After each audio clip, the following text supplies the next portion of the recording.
Effects of Changes in the Money Relation by Ludwig von Mises. This article is excerpted from Chapter 18 of Human Action, the Scholar's Edition, and is read by Jeff Riggenbach.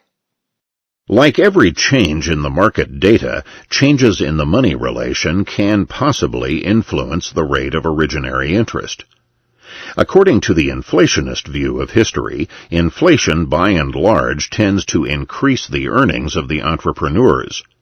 Commodity prices rise sooner and to a steeper level than wage rates. On the one hand, wage earners and salaried people, classes who spend the greater part of their income for consumption and save little, are adversely affected, and must accordingly restrict their expenditures.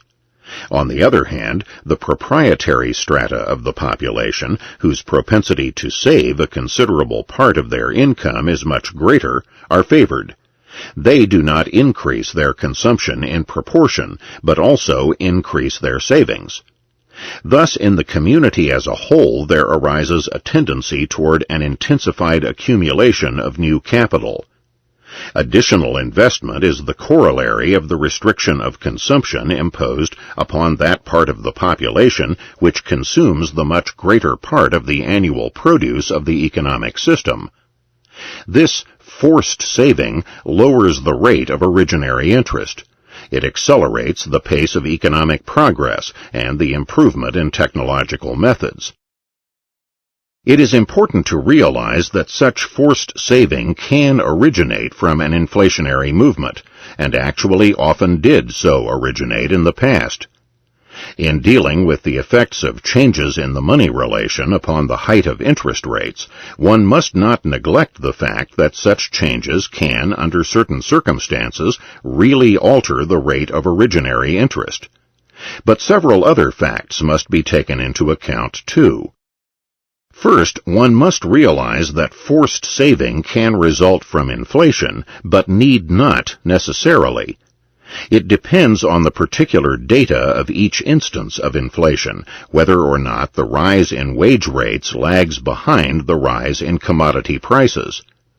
A tendency for real wage rates to drop is not an inescapable consequence of a decline in the monetary unit's purchasing power.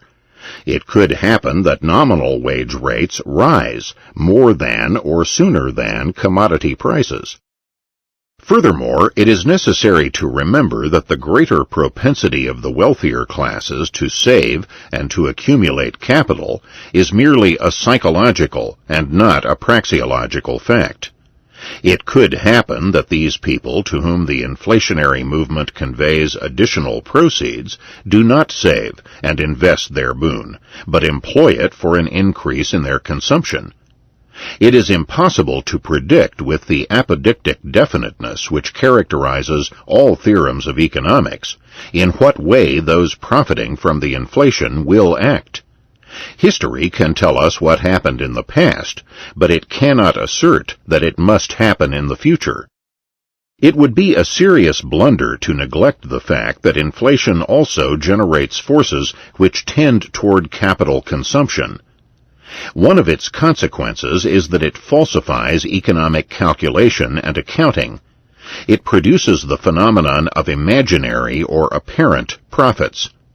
If the annual depreciation quotas are determined in such a way as not to pay full regard to the fact that the replacement of worn-out equipment will require higher costs than the amount for which it was purchased in the past, they are obviously insufficient.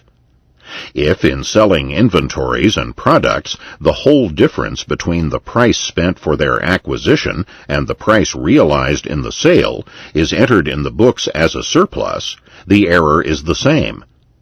If the rise in the prices of stocks and real estate is considered as a gain, the illusion is no less manifest. What makes people believe that inflation results in general prosperity is precisely such illusory gains. They feel lucky and become open-handed in spending and enjoying life. They embellish their homes, they build new mansions and patronize the entertainment business. In spending apparent gains, the fanciful result of false reckoning, they are consuming capital. It does not matter who these spenders are. They may be businessmen or stock jobbers.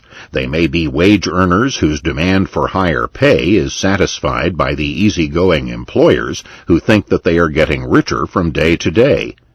They may be people supported by taxes, which usually absorb a great part of the apparent gains. Finally, with the progress of inflation, more and more people become aware of the fall in purchasing power. For those not personally engaged in business and not familiar with the conditions of the stock market, the main vehicle of saving is the accumulation of savings deposits, the purchase of bonds and life insurance. All such savings are prejudiced by inflation. Thus, saving is discouraged and extravagance seems to be indicated. The ultimate reaction of the public, the flight into real values, is a desperate attempt to salvage some debris from the ruinous breakdown. It is, viewed from the angle of capital preservation, not a remedy, but merely a poor emergency measure. It can, at best, rescue a fraction of the saver's funds. The main thesis of the champions of inflationism and expansionism is thus rather weak. It may be admitted that in the past inflation often, but not always, resulted in forced saving and an increase in capital available. However, this does not mean that it must produce the same effects in the future too. On the contrary, one must realize that under modern conditions the forces driving toward capital consumption are more likely to prevail under inflationary conditions than those driving toward capital accumulation. At any rate, the final effect of such changes upon saving, capital, and the originary rate of interest depends upon the particular data of each instance. The same is valid with the necessary changes with regard to the analogous consequences and effects of a deflationist or restrictionist movement.